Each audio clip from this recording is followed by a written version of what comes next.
Hi, my name is Carmen Pineiro, and I'm talking about my tab proposal for my public administration class, PAD 747, and it is about the use of information and communications technology in government to enhance the delivery of public goods and services. In order for me to begin and talk about government, I'd like to give the definition, which is the organization, machinery, or agency through which a political unit exercises authority and performs functions, and which is usually classified according to the distribution of power within it. I received that definition through the Merriam-Webster dictionary online, and what I want to recognize is that government is something that's extremely prevalent in the lives of every individual, and that no matter how far a person wants to get away from dealing with government, there isn't really any way to alter the fact that we have to face it in many of the things that we do. Government has always been recognized as being far behind the private sector in its delivery of goods and service. And the use of information and communications technology, otherwise known as IT, is an instrumental part of making government work for the people in order to make every individual's lives easier. So historically, every agency and department in the federal, state, and city local governments used paper documents, which increased the number of files and took up large amounts of space. Looking at the way that computers have been going on throughout time, we know that it was very difficult to actually put as much information as we did into a computer. Everything had to be backed up with documentation and paperwork. But paperwork can always get lost in the hubbub of everyday life. For example, there could be a fire and you end up losing all the work that was done, or all the information that you had on individual people that, for example, when I'm talking about government, I'd like to start talking about, for example, public assistance. And public assistance is something that families who are of low income go to public assistance in order to receive funds to be able to survive. And so it delivers it delivers a good of providing finances to those that are most in need, right? And when you go over to public assistance, they're filling out paperwork, and initially they always did everything, where you did the paperwork, you signed it up, and it was sent in. Now, when you go and they have a computer system where they're able to recognize every time that you've gone to visit, what are the different changes that are being made, how are they making it. So what happens is that from going to something that was very archaic, something that was very old, and something that was very ancient, you're now able to figure out what's the best way in order to be able to find information at the touch of a hand. This wasn't something that was done before. And one of the things that I wanted to give a quote here is something that our former vice president had actually stated. And this includes something where he was recognizing that the delivery of public goods and services had to be changed, right? The delivery of public goods and services, that we had to look towards the private sector in order to recognize that the private sector is moving at lightning speed, and while our government is sitting back doing things at a very slow pace, and that if we don't move ahead, we're going to stay far behind. We're a first world country that's slowly falling and lagging behind many other countries because of the fact that we haven't moved ahead. And one of the best ways for people in government to move ahead is through IT, right? So the quote that I want to give is from Vice President Al Gore, right? And he stated this on January 14th, 1999. The quote states, "In this fast-moving, fast-changing global economy, when the free flow of dollars and data sustains economic and political strength, and whole new industries are born every day, governments must be lean, nimble, and creative, or they will surely be left behind. Let us learn from one another and make just, responsive, and responsible government a pillar of global strength and community." Right? So this actually recognized the fact that the American government over the past decades is pressed by different budget deficits, spending cuts, and even public dissatisfaction with the way that government actually performs.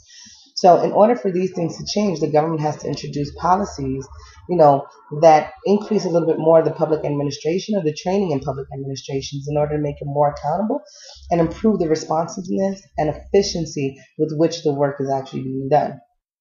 So there were different policies that were adopted, such as in 1993, Government Performance and Results Act, and in 1996, Information Technology Management Reform Act, right? And this was all under the Clinton presidency. So states, cities, and other municipalities are also seeking to improve performance through these new models of operations. So that also includes cooperation across different agencies and different sectors. So in stating this, when we're talking about bringing the delivery of public services and goods, right? One of the things is that government is starting to outsource non-core functions to private companies, and they do this because they recognize that one of the experiments that they started with is supporting activities such as delivery services and printing, and then they have little by little evolved into a much more complex outsourcing arrangement that involves more administration and different service functions. So one of the last experiments was the entire IT approach of different cities, of different states. And so what happens is that they've been able to realize that through the World Wide Web, through the internet, they're able to provide services that most people would actually go into the office to naturally do. So it cuts down on these really long lines, right? So occasionally U.S. governments have engaged in full privatization of more traditional government functions. Um, in order to be able to cut down on some of the costs. So let's say, as I was discussing before, I was talking about public assistance. So here we're going to talk about the human service sector. And the reason I wanted to hone down in on a specific topic is because this topic itself is extremely broad. The use of public goods and services all throughout government can be found in every aspect of government. For example, you have NYCHA, which is the New York City Housing Authority, and that's a local government function that's used with federal funds. But you also have, for example, one of the websites that we have here in New York City is www.nyc.gov.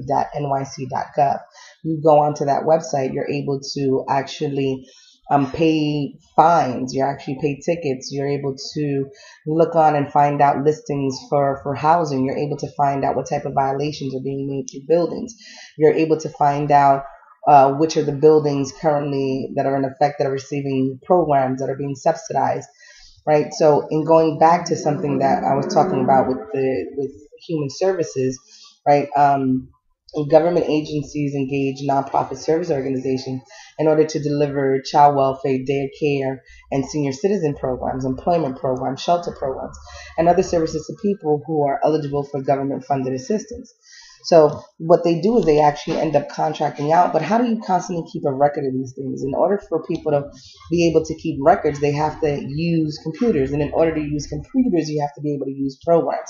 In order to use programs, you have to be able to understand those programs. So it deals with a portion of education, it deals with a portion of training, and it also deals with a portion of learning systems in itself. So IT has been extremely important in making sure that government is able to see what are the different things that people need and what are the best ways for people to get the delivery of those services and goods. So we have here that one of the things that I had also have in my memo is the fact that we're also looking. So paperwork, like I said, gets lost in the hubbub of everyday life and even disasters, right? So the integration and use of computers in society as a whole, use of information and technology as a whole, increase the capacity of work and allows electronic recording of documents that have assisted this very difficult and complex bureaucratic government. And the reason we say bureaucratic is because one thing with government is that we consider it a paper pushing thing, right? Everything that you do has to be on paper. Every time you do something, there is a document. And one of the best ways to save documents is to maintain them in a computer system and back them up with a server. So the evolution of these systems has made it possible to increase the benefits of society. Yet the use of technology is so embedded in our normal culture that, many people from the older generations are sitting back and wondering, when can I talk to somebody face to face? Only because it's like anything that you do, you're always either doing it on the computer or you have to do it by phone or you have to do it by something, and you're not able to reach someone who can answer the questions that you have. But little by little, when people are learning more about these different uses of, the delivery of services, you're able to go online and you have help documents that actually explain things to you. For example, even in the court system, you have to fill out lots of paperwork and different motions. And if people cannot afford to have an attorney, what they would do is be able to go into a database that provides them with the forms and motions that they have to be able to process. So from the internet to cell phones and applications, technological advances are really taking over. Now, many people see it as a positive necessity, and the reality is that it is a necessity because there is nothing else that we can do. Our only option is to be able to learn what it is that we have to do on the computer or on the internet in order for us to get the things that we need. I have to be able to request something online in order to get a ticket back. And if we're going back, for example, to public assistance, when we don't agree with something that public assistance has done, what we can always do is something called a fair hearing, which is their system, their judicial system that they're using. And within their judicial system, I can actually go online right now and put in a ticket for there to be a date, or for them to explain the fact of the reason why I would like to put a reason to go into court. And they would actually send me immediately or within a few days the date for me to go to a court date, right? So one of the things that I also looked at was how government has thought about modernizing its overview, right? And so one of the things that I saw was the whitehouse.gov. And in March 2010, it was discussing how the government delivers services essential to the American people, but how the American people believed that the quality was very ineffective because of the archaic, unproductive government procedures. People had to realize that it was too much that it was paper-based, and paper-based really happened within the 1960s and the 1970s. And the government has attempted to modernize it, as we can see. So various projects of the various agencies run over time, and the budget allocated to them. So in the past 20 years, the private sector has made huge advances in operational productivity through the use of technology and management innovations. And so now we as a government are looking towards them to see how was it that they did this in order for us to do it as well. And I'm talking about us, people who are in government. So people always expect high quality interactions with the government, and therefore we learn a great deal from the private sector.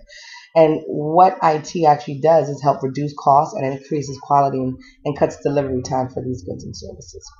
So I just want to summarize a little bit of what I was talking about, because I feel that I've been a little bit all over the place, but I still want to hone that in and talk about what it is that I'm trying to do. So in government, when I'm continuing on with this TAP proposal, is to sit back and say that government is extremely important, yet it has historically been inefficient in the way that it delivers public goods and services. The topic that I would like to be able to discuss in using this would be the public assistance sector and the way that they have given out some of their projects over to the nonprofit sector, and not only giving it out to the nonprofit sector, but how they have used the technology in government to be able to use online forms to be filled out to provide shorter time spans for people to receive responses of the things that they're currently needing. So I have looked at different things.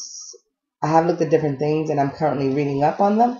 And I would also like to say that I appreciate being able to talk a little bit about this, and I hope to get any peer reviews that would help me actually adjust and hone in on these ideas. Thank you.